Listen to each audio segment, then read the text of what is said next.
날마다 하나님의 은혜와 사랑하심 그리고 보호하심이 여러분의 삶 가운데 충만히 있기를 주님으로 축복합니다. 옛날 같았으면 주일날 아침에 서로 앞뒤로 인사하라고 그랬지만 요즘 코로나로 인하여 인사하는 것이 결코 쉽지 않은 시대와 상황에 처해 있으니 이 또한 얼마나 안타까운지. 그럼에도 불구하고 이 무더운 여름 휴가 잘 다녀오셨는지, 아직 가지 못하신 분들도 있겠지만 그럼에도 불구하고 하나님의 은혜 속에서 참된 쉼과 안식을 누릴 수 있는 여러분 되시기를 주님으로 축복합니다. 2000년 전에 예수님이 예루살렘 팔레스타인 땅에 나타나셨습니다. 그리고 많은 사람들에게 이야기를 하고 있었어요. 그가 첫 번째 외쳤던 말씀 중에 하나가 우리가 기억해야 될 것이 있으니 천국이 가까이 왔다라는 이야기였습니다. 물론 여기서 우리가 이야기하는 천국이라는 한글적 해석은 우리가 죽으면 가는 그러한 곳으로 생각하겠지만 이 표현에서 이야기하고 있는 천국은 바로 하나님의 나라가 우리 가운데 임하였다라고 본문을 해석하는 것이 어찌 보면 본문의 의도가 정확하지 않을까 생각을 합니다. 그렇다면 이 이야기를 듣는 당시 2000년 전 유대인들에게 있어서 하나님의 나라는 과연 무엇을 말하고 있을까? 그들이 이야기하고 그들이 기대하고 그들이 소망 가운데 바라보고 또 그 어려운 환경 속에도 견디고 버틸 수 있었던 것이 있다고 한다면 하나님의 나라가 다시금 회복되어질 것에 대한 기대는 고통 속에 심하는 이스라엘 백성들이 자그마치 700년, 800년 기간 동안에 나라의 주권을 잃어버리고 착취를 당하며 억압을 당했던 이스라엘 백성들의 마음속에 깊은 한처럼 사로잡힌 것이 있으니 그것이 곧 하나님의 다스리는 나라에 대한 기대일 것입니다. 우리가 계속 사도행전을 통해서 살펴보았던 것처럼 하나님의 나라가 임하였습니다 라고 한다면 그 하나님의 나라인 것에 대해서 임한 것이 어떻게 구체적으로 일어날 것인가?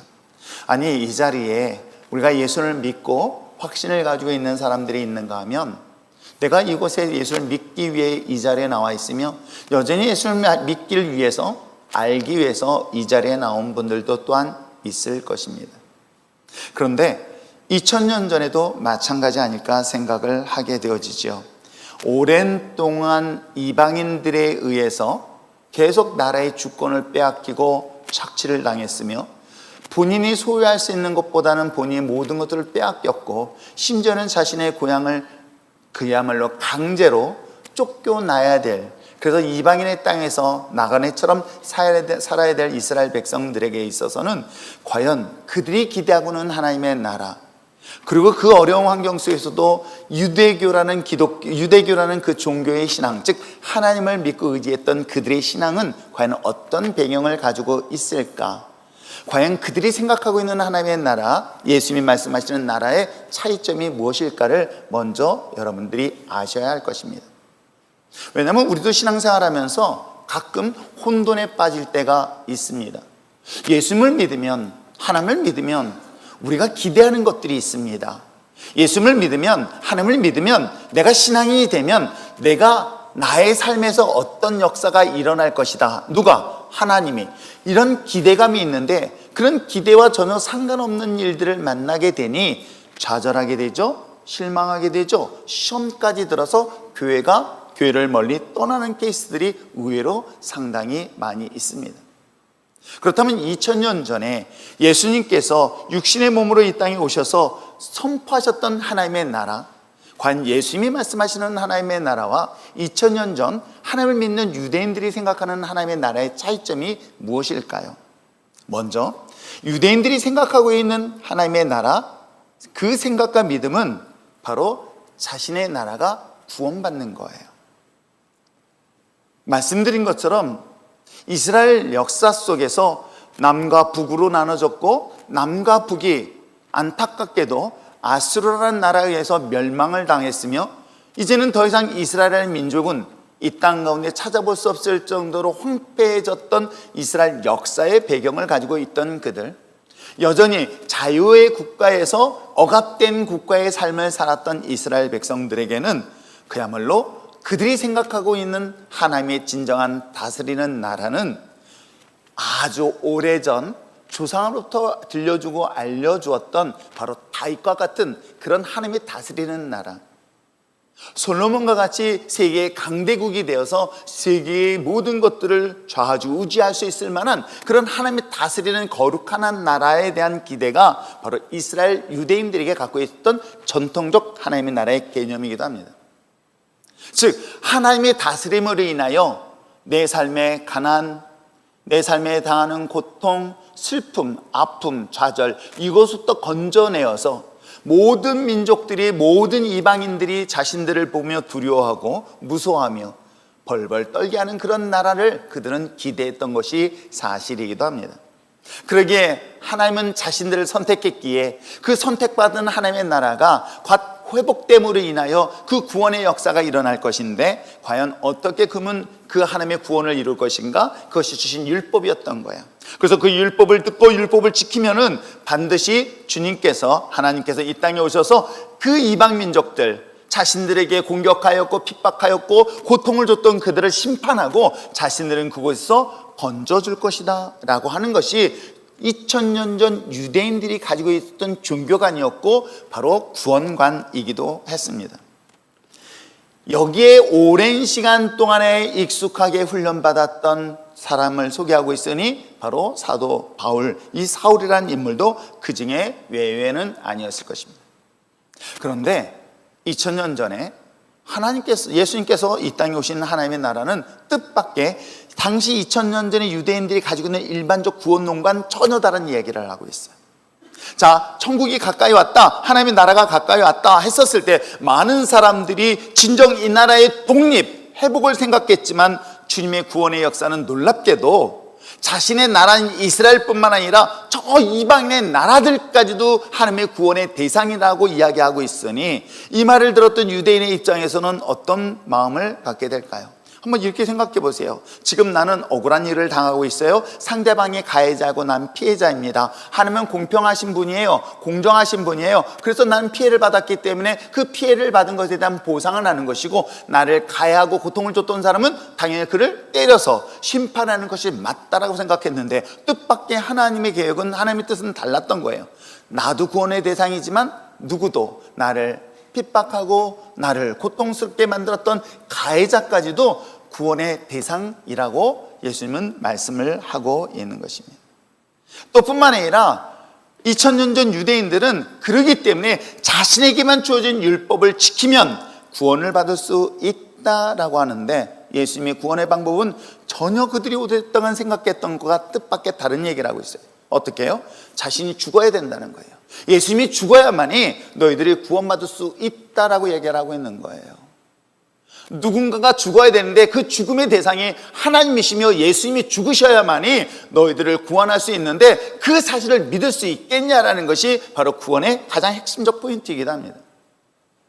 그러니 2000년 전 오랫동안 유대의 전통적 신앙을 가진 사람들에게 있어서 예수님의 이 설교는, 예수님의 이 복음의 메시지는 쉽게 받아들일 수 없었던 것 또한 사실이기도 합니다. 우리가 지금까지 사도행전 8장까지 살펴보면서 사도행전에서 임하였던 하나님의 나라의 특징들을 지금 살펴보았습니다. 하나님의 나라가 이스라엘 백성들 가운데 특별히 예수님을 따랐던 제자들 중심으로 120명 가운데 임하였습니다. 어떤 방법으로 임했습니까? 모여서 기도하였더니 성령이 임했습니다. 하나님의 거룩한 성령이 임했습니다. 보혜사 예수 그리스도처럼 보혜사신 성령이 그들을 각자에게 임하였을 때 하나님의 나라를 경험하기 시작한 거예요. 어떻게 경험했습니까? 그 공동체에서 경험했던 것 중에 하나가 놀라운 일들이 일어났으니 소통이 시작된 거예요. 언어가 소통되지 않았던 당시에 언어가 소통이 이루어집니다. 사람과 사람 사이에 대화가 자연스럽게 이루어집니다. 여러분, 부부 사이의 갈등도, 부모와 자녀의 갈등도 뭐 때문입니까? 소통이 안 돼서 라고 하고 있지 않습니까? 그런 소통의 부재가 하나님의 나라가 임했을 때 놀랍게도 아버지와 자녀의 관계의 소통이 자연스럽게 일어나서 과거에는 갈등과 다툼의 관계가, 여러분, 그 친밀감을 이루 말할 수 없으며, 또 부부의 관계도 마찬가지고 사랑과의 관계 다 마찬가지입니다. 이게 하나님의 나라의 특징이었던 거예요.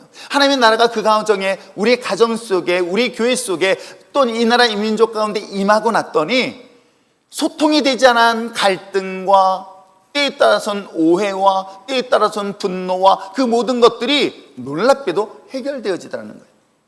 소통만의 문제였습니까? 아니었습니다. 육신에 연약한 질병을 걸린 자들이 질병이 나았죠. 안진뱅이가 일어나기도 했습니다. 귀신 들린 사람이 귀신 내쫓기는 역사들을 보게 되어집니다.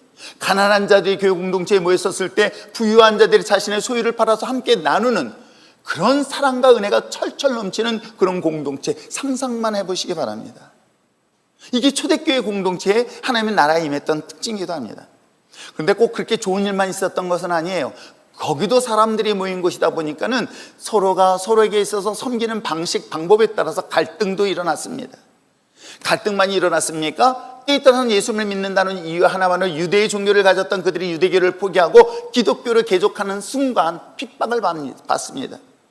어려움을 당하게 되는 것이죠. 고난을 만나게 됩니다.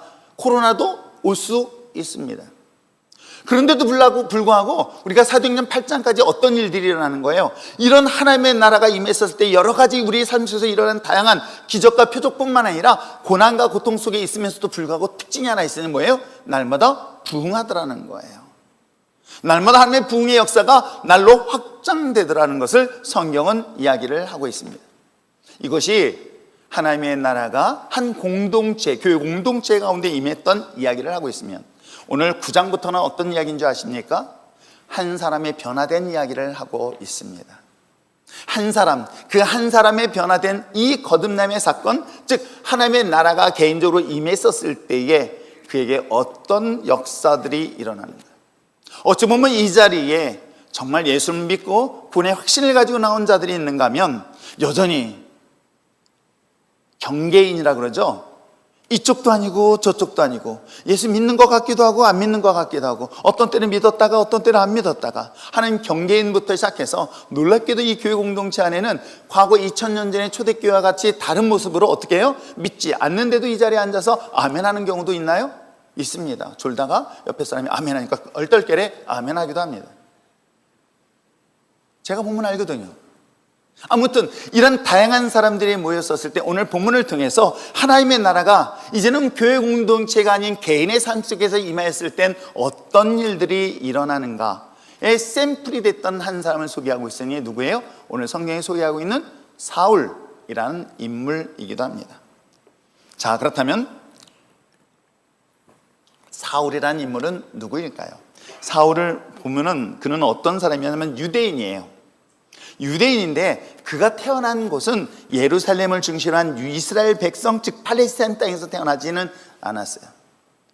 그가 태어났던 것은 길리기아라는 다소라는 지역이에요.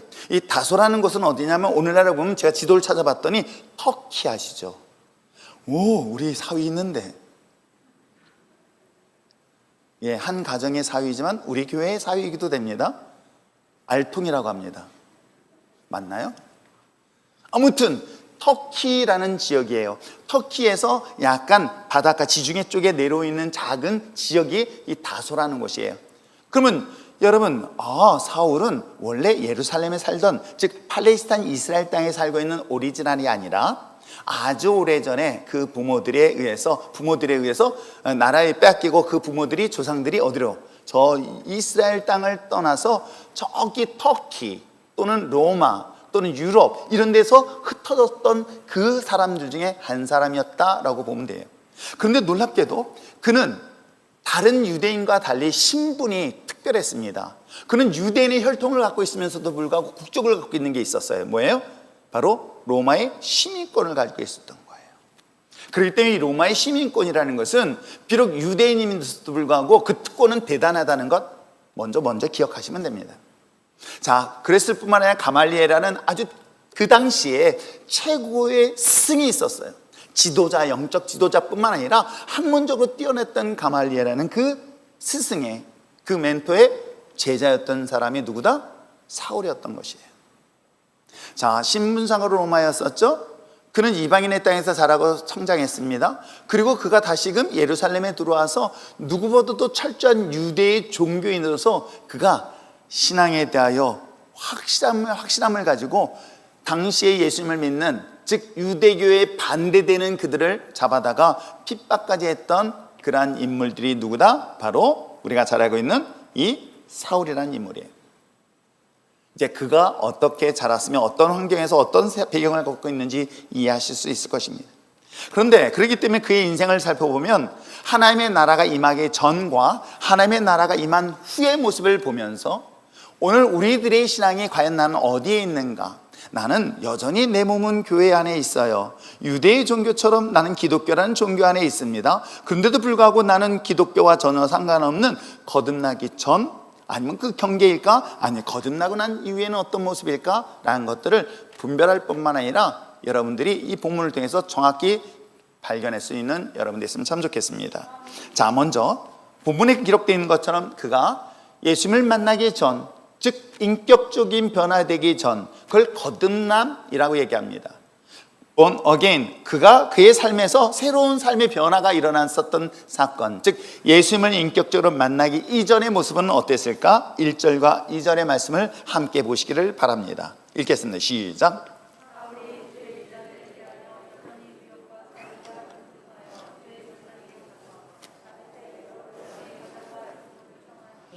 이는 만일 그 도를 따르는 사람을 만나면 남녀를 막론하고 결박하여 예루살렘으로 잡아오려 함이라. 누구보다도 적극적으로 기독교에 대하여 박해하였고 핍박했던 그러한 인물이 누구예요? 사울이기도 했습니다. 그가 거듭나기 전, 예수님을 만나기 전, 그가 변화되기 전, 즉 예수님을 믿기 이전의 삶의 모습은 어떤 삶이었다? 오늘 성경에 기록된 것처럼 혈기가, 위협이, 살기가 등등하였다라고 기록하고 있습니다. 왜 그가 다른 사람들과 달리 이와 같이 살기와 위협이 등등했을까? 그렇게 많았을까? 그건 열정 성격 때문일 수도 있어요. 그리고 확신 때문일 수도 있습니다. 여러분, 우리가 교회를 다닌다고 다 예수를 믿는가요? 그렇지는 않아요. 여전히 예수님을 믿지 아니함으로 인해서 정반대로 핍박하는 사람도 있다면 이 자리에 나오지는 않았겠죠. 그런데도 불구하고 예수님을 저는 믿지 못하는 중요한 이유는 뭐냐면 자기의 생각과 다르다는 것 때문에 그래요.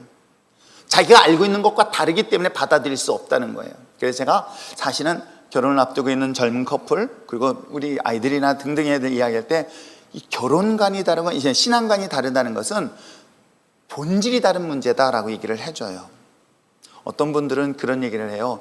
우리 두 사이는 정말 성격도 맞고 취미도 맞고 모든 게 다 맞대요. 근데 딱 하나만 틀리대요. 뭐냐? 했더니 신앙만 다르대요. 근데 여러분, 신앙이 다른 거는 전부가 다른 거예요. 왜냐하면 제 눈에 빨간 안경을 꼈습니다. 내 옆에 있는 사람은 파란 안경을 썼습니다. 그가 먹는 것과 또는 취미생활이 같다 할지라도 보는 눈은 전혀 다르다는 거예요. 보는 색깔이 다르다는 거예요. 왜? 내 눈에 빨간 안경을 낀 사람은 세상을 빨갛게 보기 때문에 그렇습니다. 내가 파란 안경을 썼으면 세상을 아무리 보라고 하더라도 빨갛게 파랗게 볼 수밖에 없다는 것이겠죠. 그래서 종교라는 것은 그만큼 중요한 것이고 그건 인류 역사가 이 사실을 증명하고 있어요. 영토 분쟁 뒤에는 항상 종교라는 것 때문에 얼마나 많은 사람들이 피를 흘리며 죽었던 것 여러분 아십니까? 수많은 사람들을 잔인하게 죽였던 인종청소의 그 전쟁의 사건 배경 뒤에는 뭐 때문에 그런 줄 아십니까? 바로 종교 때문인 거예요. 그래서 종교라는 것은 그만큼 중요한 것이에요. 왜냐하면 그게 가치관 기준이 되기 때문에 그래요. 행복을 보는 기준이 다르기 때문에 그래요. 내가 인생을 살아가는 성공의 방법, 그 기준선이 다르기 때문에 그래요. 인생을 살아가는 철학이 다르다는 거예요. 이거는 그만큼 종교라는 것은 우리 인간이 가지는 본질의 문제인데 바로 사울은 똑같이 하나님을 믿었습니다. 하나님을 믿었는데도 불구하고 예수 그리스도에 대한 이 복음의 기준이 전혀 다르다는 것 때문에 극단적으로 오히려 예수를 믿는 기독교인들, 당시의 예수님의 제자인 사도들과 또 그리스도인들을 잡아다가 옥에 가두고 심지어는 죽이기까지 했던 그러한 인물이 누구였다? 바로 사울이었던 것이기도 합니다. 자신의 생각, 자신의 경험, 자신의 믿음, 자신의 지금까지 배워왔던 학습된 모든 것들이 달랐기 때문에 그랬던 거예요. 말씀드렸죠? 유대인들은 구원의 대상이 달랐던 거예요.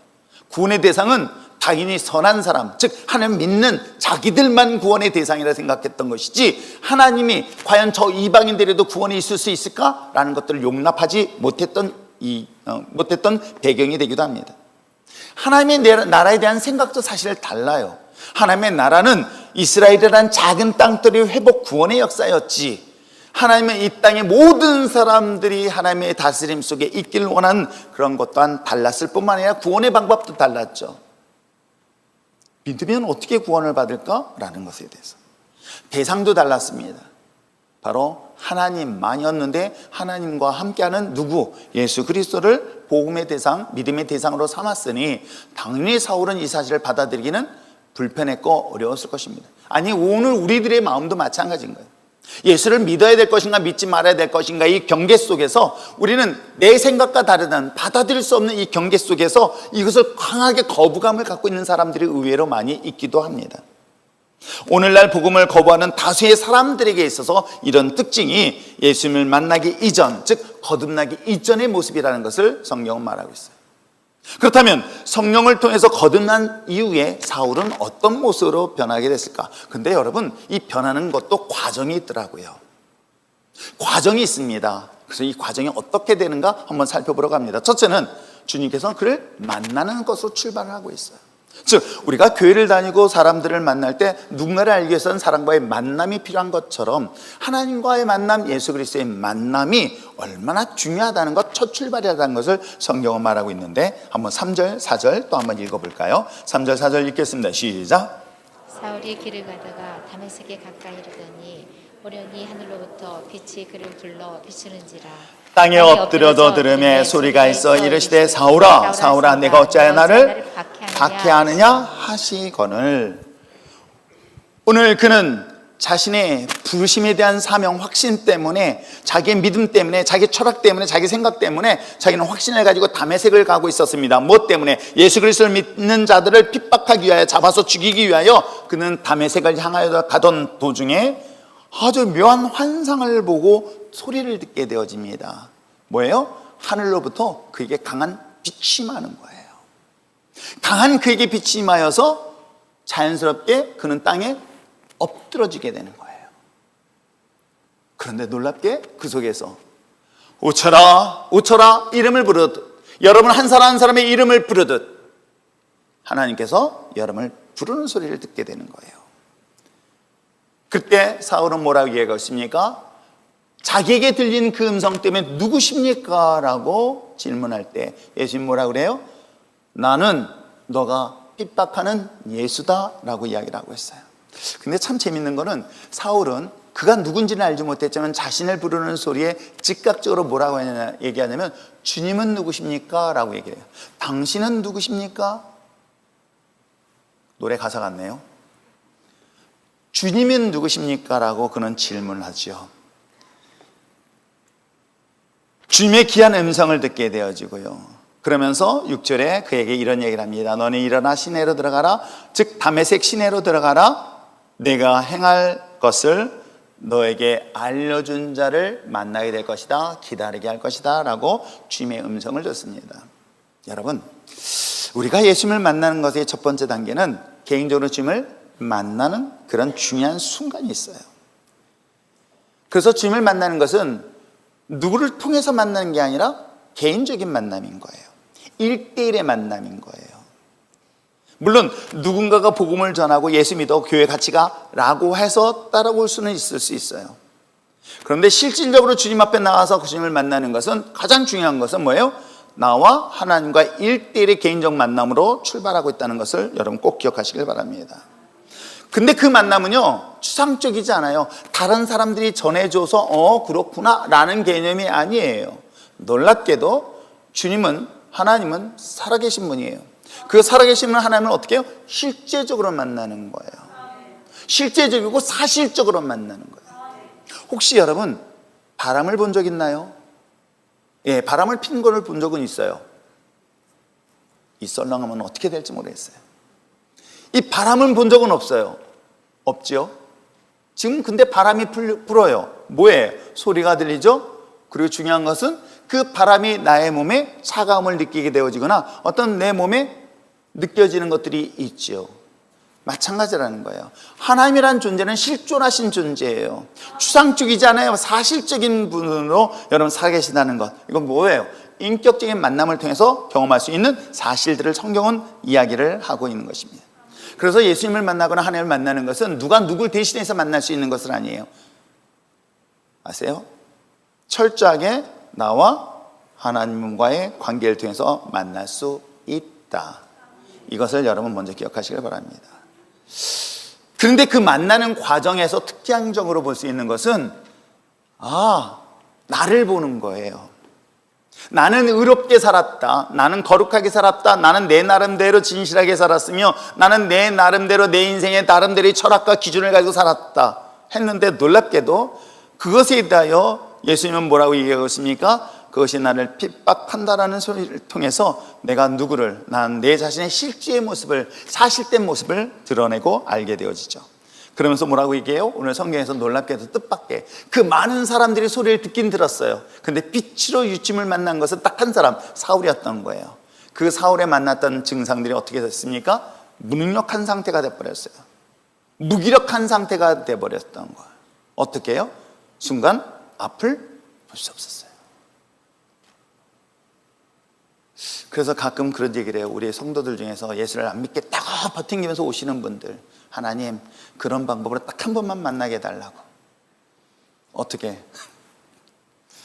그러지 마세요. 그렇게 만나길 원하지는 않습니다. 근데 사울에게는 이런 개인적인 체험을 하게 해요.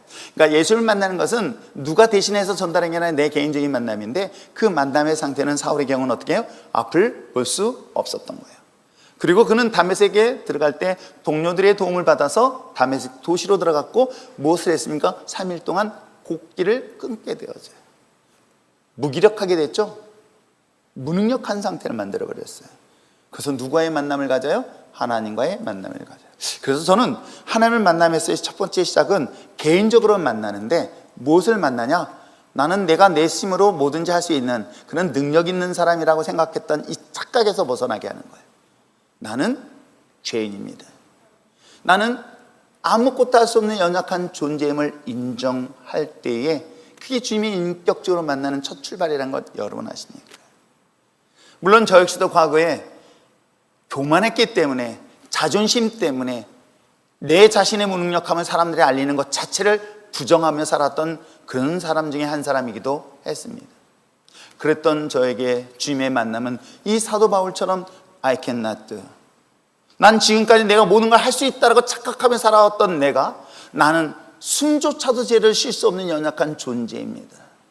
이 정도는 내가 충분히 할 수 있고, 이 정도는 내가 충분히 끊을 수 있어, 난 이 정도는 얼마든지 극복할 수 있어 라고 착각했던 나의 인생에서, 담에서 만났던 주님처럼 내 인생의 주님을 만났을 땐 나는 아무것도 할 수 없는 무능력하고 무기력한 존재입니다 라고 주님 앞에 무릎 꿇었던 사건을 오늘 성경은 소개를 하고 있어요. 그런데 하나님의 부르심은, 만남은 이렇게 자신의 무능력과 무기력함으로 끝나는 것이 아니었습니다.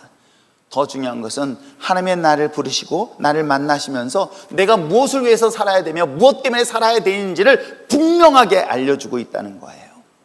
전에는 성공을 위해서, 행복을 위해서, 그래서 돈을 벌었고 명예를 얻으려고 했고, 누구보다 열심히 일했으며 누구보다 열심히 처절하게 내 인생 자체를 마치 전쟁의 한복판에 서 있는 것처럼 처절하게 삶을 살아왔던 저의 인생 가운데, 너의 인생의 진짜 목적은 무엇이니? 라고 발견하듯 사울도 마찬가지라는 거예요.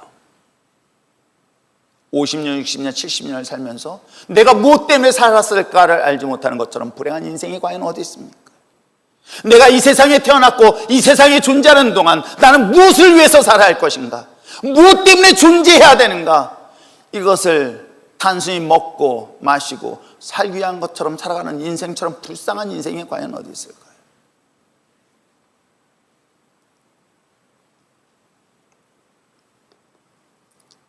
주님을 만나는 것은 단순히 구원으로 끝나지 않습니다.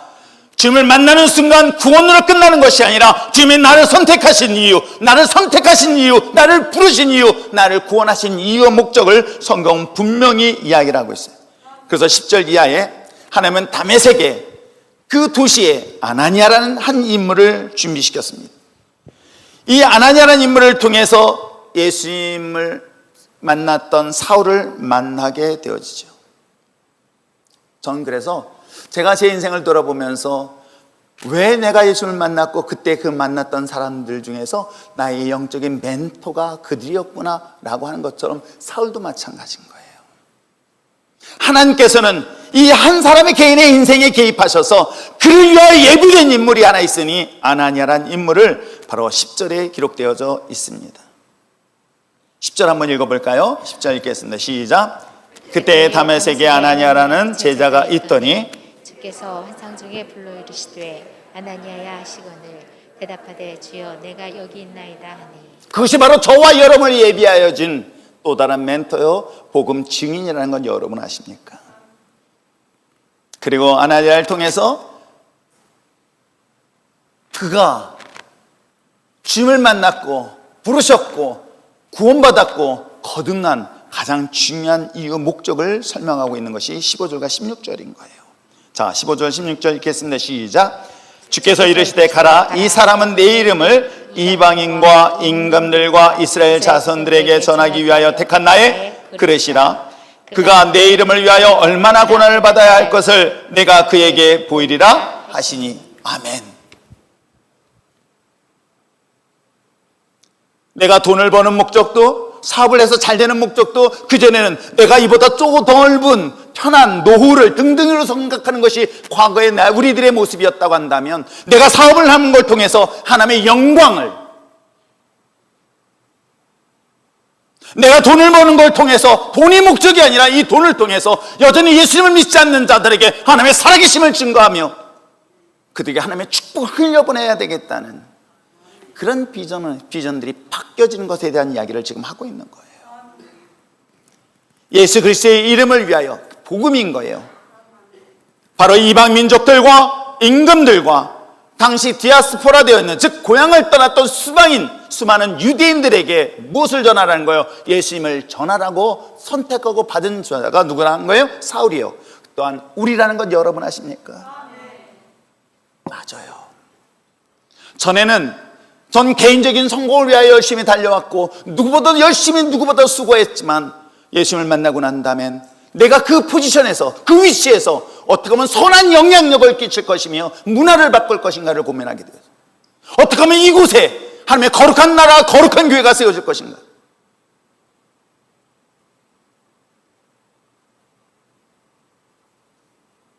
최근에 어느 시장님을 만났어요. 자기는 신실한 크리스찬으로서 살기를 원한다라고. 그렇다면 그곳에서 거룩한 자의 삶을 살라고. 내가 시장으로서, 국회의원으로서, 아니 대통령으로서 내 그 자리가 마치 명예와 권력의 자리가 아니라 그 자리가 진정한 크리스찬으로서 세상에 선한 영향력을 미칠 수 있는 진짜 그리스도인이 되어진다면 그 얼마나 복음 영광을 드러낼 수 있을까요?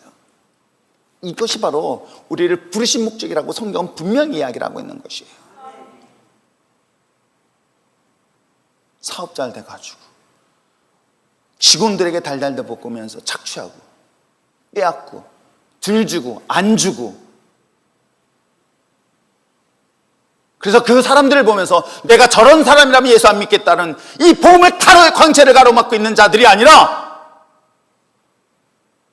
그 사람이 갖고 있는 강한 영향력을 가지고 하나님의 거룩한 나라를 쓰임받는데 거룩하게 쓰임받는 것들이 바로 우리를 부르시고 우리를 구원하신 목적이라는 사실을 성경은 분명하게 이야기를 하고 있는 것입니다. 기독교라는 건, 신앙이라는 것은, 믿음이라는 것은 이기적일 수가 있는 것이 아닙니다. 기독교라는 신앙은 과거에 사울은 예수님을 만나기 전에는, 거듭나기 전에는 자신의 목적을 위하여 살았던 삶이었다고 한다면 하나님의 나라를 위하여, 복음을 위하여 자신의 가장 높은 그 자리에서 하나님 복음의 영광을 드러낼 것을 위하여 쓰임받은 자가 저와 여러분이라는 것 잊지 마시길 부탁드립니다.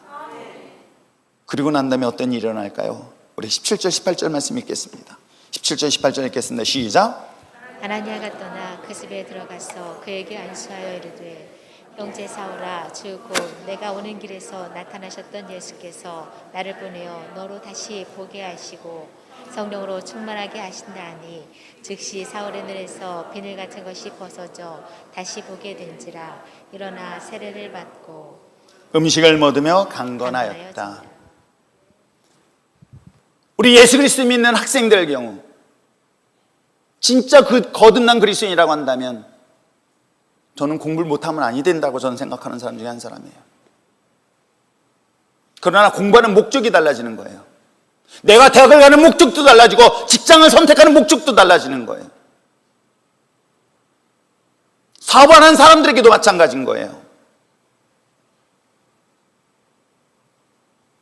한 사람의 그리스도인의, 한 사람의 기독교가 한 그룹의 사업의 문화를, 회식의 문화를 바꿀 수 있으며, 한 사람의 그리스도인이 학교의 캠퍼스에 선한 영향력을 미칠 수 있다는 건 여러분 아십니까?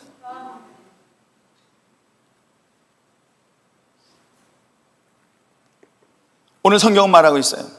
그가 주님을 만났습니다. 앞을 볼 수 없었습니다. 금식으로 인하여 그는 힘을 쓸 수가 없었습니다. 그런데 놀랍게도 하나님을 만난 그리스도인들에게 있어서는 회복까지 일어난다는 거예요. 성령의 기름 부심을 통하여 하나님 나라가 임하였었을 때에 그의 앞을 볼 수 없던 눈을 다시 한번 회복시키시는 거예요. 그의 무능력하고 무기력했던 힘을 회복시키는 역사들이 바로 구원받은 믿음의 자녀에게 나타난 특징인 거예요. 과거에 내 마음속에 쓴뿌리처럼 남아있었던 열등의식들이 거듭난 그리스도인들에게 있어서는 회복의 역사가 일어나게 되어 있습니다. 그렇게 성경에서 말씀하시기를 이전 것은 지나갔으니 보라 새로운 피조물이 되었다라고 이야기하는 이유가 바로 여기에 있다는 건 여러분 아십니까? 그럼 질문해 보겠습니다. 나는 지금 구원받은 믿음의 자녀의 이전인가? 거듭나기 이전의 모습인가? 아니면 난 거듭난 이후의 삶의 삶을 살고 있는가? 제가 왜 여러분들에게 진정한 구원에 대한 이야기, 진정한 진짜 참 그리스도인에 대한 이야기를 왜 그렇게 강조하는 줄 아십니까? 나는 정말 그리스도인인가? 내가 정말 예수를 믿고 있는가? 예수를 정말 믿는다고 한다면 나 하나로 인해 학교의 문화도 바꿀 수 있습니다. 왜요? 그가 실력을 인정받고 능력을 인정받으면 그만큼의 영향력 있는 자리에 올라가게 되어 있습니다. 올라간 그 자리에 하나님의 선한 영향력을 미칠 수 있다는 것 여러분 아십니까? 그래서 저는 이 거듭난 이후에 이와 같이 개인적인 체험들, 개인적인 만남을 통해서 삶의 실질적인 변화가 일어나는 거예요. 실제적인 변화가, 즉 살아서 역사하시는 하나님을 실제적으로 만나는 것처럼 그 만난 하나님 때문에 삶의 모습도 바뀌는 것은 당연한 것이다. 그것이 바로 신앙이요, 그게 바로 믿음인 거예요. 하나님의 성령의 기름 부심을 통한 하나님의 나라에 속한 그리스도인의 삶은 말이 아니라 삶으로 나타나야 될 줄 믿습니다. 그것이 바로 19절 이하에 등장을 하고 있습니다. 어떻게 일어나고 있을까요? 자, 한번 19절 말씀, 20절 말씀 한번, 19절 말씀 한번 읽어볼까요? 시작. 음식을 먹음에 강건하여지니라. 사울이 다메섹에 있는 제자들과 함께 며칠 있을세. 여러분, 조금 전까지만 해도, 거듭나기 전만 하더라도, 아니 3일 전만 하더라도 그는 예수 믿는 사람들을 핍박의 대상이고 조롱의 대상이고 죽임의 대상이었던 것이에요. 근데 그가 놀랍게도 거듭난 다음에 변화가 일어난 것 중에 첫 번째 특징은 교제권이 달라지는 거예요. 만나는 대상이 달라지는 거예요. 내가 상대하는 대상이 달라지는 거예요. 그랬더니 어떤 분들은 교회를 다니면 그 세상 사람들 다 끄느냐? 그렇지는 않아요. 여러분, 사도 바울은 여전히 세상 사람들을 향하여 떠났습니다. 그런데 여러분 말씀드린 것처럼 교제권과 전도권 두 가지 개념을 보는 거예요. 즉 거듭난 다음에 사도 바울은 조금 전까지도 그들은 원수의 대상, 핍박의 대상, 그야말로 미움의 대상이었던 그들이 자신과 함께하는 동력자의 개념으로 바뀌어지는 거죠. 거듭나기 이전에는 그 제자들을 미움의 눈으로 보았던 원수 같은 대상이었던 그가 이제는 다메섹에서 그들과 함께하는 대상의 변화. 그래서 저는 이렇게 생각해 봅니다. 예수를 믿는 사람에게 있어서 교제는 그리스도인과의 교제가 시작되는 거예요. 이전에는 세상 사람들이 좋았습니다. 왜요? 세상 사람들이 이야기하고 세상 사람이 노는 것이 나에게 익숙했기 때문에. 그런데 거듭나고 난 다음에 그 세상이 주는 즐거움, 이것이 나에겐 큰 즐거움이 되지 않아요. 그래서 교제권이 달라졌으니 뭐예요? 믿음의 사람들이 나의 믿음의 교제권이 이루어지는 거예요. 그랬더니 세상 사람들은요, 그들은 전도의 대상인 거예요. 내가 복음을 전하는 대상이 되는 거고, 내가 그들을 위하여 기도의 대상이 되는 것이고, 그들을 섬김의 대상이 되는 거예요. 무슨 말씀인지 이해가 되시겠습니까? 내가 세상 사람을 다 끊고 하는 그것만을 말하지 않아요. 내가 그전에는 나와 함께 교제했던 그 사람들이 믿음의 사람들이라고 한다면, 그 믿지 않았던 옛날 사람들은 나에게 복음을 전하며 예수님을 전하고 그들을 구원시켜야 되겠다는 나의 믿음의 전도의 대상이라는 것 잊지 마시길 부탁드립니다. 두 번째 볼 수 있는 것들은 어떻게 될까? 함께하는 그 대상의 변화가 있었던 것뿐만 아니라, 그는 놀랍게도 20절, 21절까지 한번 볼까요? 20절, 22절? 22절까지 한번 읽어보시길 바랍니다. 시작. 즉시로 각 회당에서 예수가 하나님의 아들이심을 전파하니 듣는 사람이 다 놀라 말하되, 이 사람이 예루살렘에서 이 이름을 부르는 사람을 멸하던 자가 아니냐? 여기 온 것도 그들을 결박하여 대제사장을 끌어가고자 함이 아니냐 하더라. 사울은 힘을 얻어 예수를 그리스도라 증언하여 다메섹에 사는 유대인들에게 당황하게 만들었다. 이게 변화된 삶의 모습이에요. 그는 무엇을 하고 있었습니까? 복음을 전하는 자로의 삶이 되는 거예요. 예수 그리스도가 누구신가를 전하는 자의 삶이 되는 거예요. 왜요? 다메섹에서 인격적으로 만났거든요. 무능력하고 무기력한 상태가 되었던 나를 구원하신 그 하나님의 역사를 경험했거든요. 우리가 가끔 복음을 전할 때 다른 사람들이 다 믿고 받아들일 것 같다라고 하지만 착각하지 마십시오. 오늘 성경에 기록된 것은 뭐라 그래요? 당황했다라고 하는 거예요. 물론 여기서 당황했다라고 표현하는 것은 긍정적인 당황이 아니야. 부정적인 것에 대한 당황스러움을 성경은 말하고 있습니다. 오히려 사울은 핍박과 조롱의 대상이 되어지게 되어집니다. 그럼에도 불구하고 포기하지 않냐고 더 힘을 얻어 복음을 전할 수 있는 그 열정은 구원받은 믿음의 자녀의 특징이기도 합니다.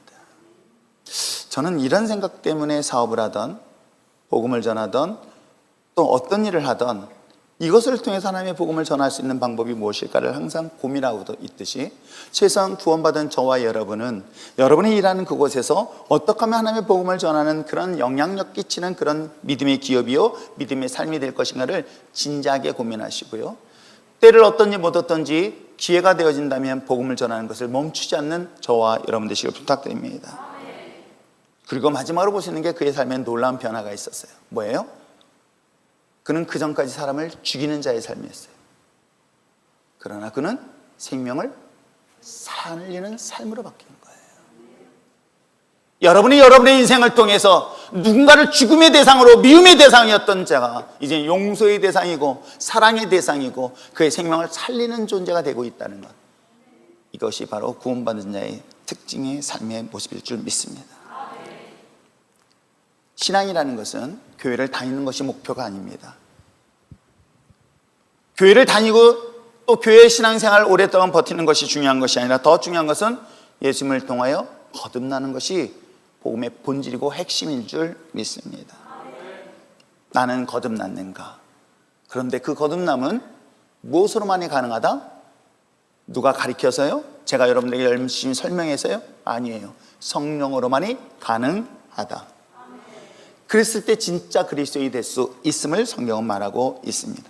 거듭나지 않은 자와 거듭난 자를 뚜렷하게 구분하고 있는 내용이 오늘 본문 내용이기도 합니다.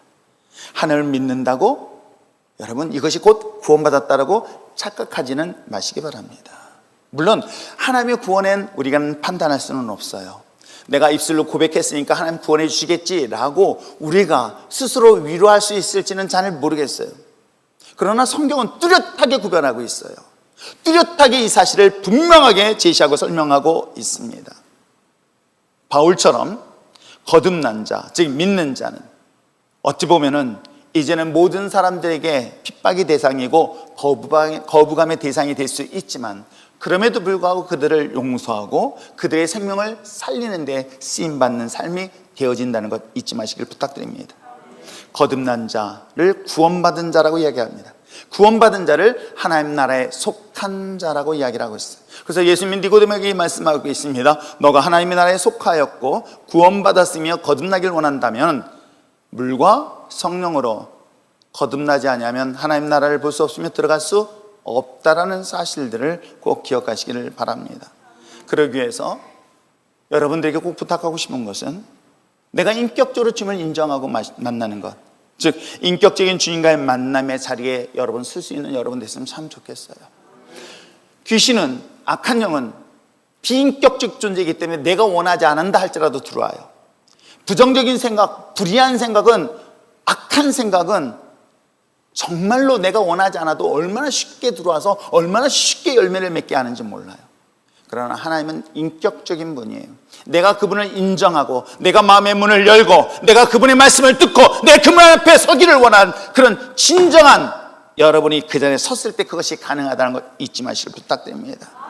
인격적인 주님의 만남은 누구를 통해서 만나는 게 아니라 나와 하나님과의 1대1 관계에서만이 만날 수 있다는 것 또한 잊지 마시기를 부탁드립니다. 그를 통해서 자신의 죄를 그리고 회복의 역사가 반드시 임하게 될 줄 믿습니다. 그 회복의 역사가 일어나고 난 다음에 내가 이 땅 가운데 왜 살아야 되는지, 저는 이 부분에 대해서는 조금 더 흔들림 없이 살아왔습니다. 89년도 말에 내가 예수님을 만나고 난 다음에 그 만남에 대한 그 주신 사명은 단 한 번도 흔들린 적 없고 여전히 그 삶의 목적을 가지고 여전히 지금까지 달려왔던 것 또한 사실이기도 합니다. 그리스도인으로서, 아니 하나님의 거룩한 자녀로서 내가 이 땅 가운데 하나님의 복음의 증인의 삶을 살아가는 것이 저와 삶의 가장 본질적인 목적이라는 것 잊지 마시기를 부탁드립니다. 때에 따라서는 가난한 자들 뿐만 아니라 오늘 바울은 뭐예요? 왕 앞에서도 왕을 친구 삼아서 복음을 전할 수 있는 우리 율전의 신앙 공동체가 됐으면 참 좋겠습니다. 그러기 위해서는 마지막까지 하나님의 성령의 충만함으로 매일같이 말씀과 기도의 삶을 유지해 나갈 수 있는 여러분 됐으면 참 좋겠어요. 육신의 연약함으로 인하여 하나님이 주신 이 복음의 사명을 때에 따른 환경과 상황에 흔들릴 때에 우리에게 날마다 부어주시는 하나님의 거룩한 영, 그것이 말씀의 능력이고 기도의 능력이기에 날마다 하나님의 인격적으로 내 안에 충만함으로 내게 주신 구원의 은혜와 감격뿐만 아니라 내게 주신 사명까지도 끝까지 감당할 수 있도록 주님 앞에 더 거룩하게 나갈 수 있는 저와 여러분 되시기를 주님 축복합니다. 기도하겠습니다.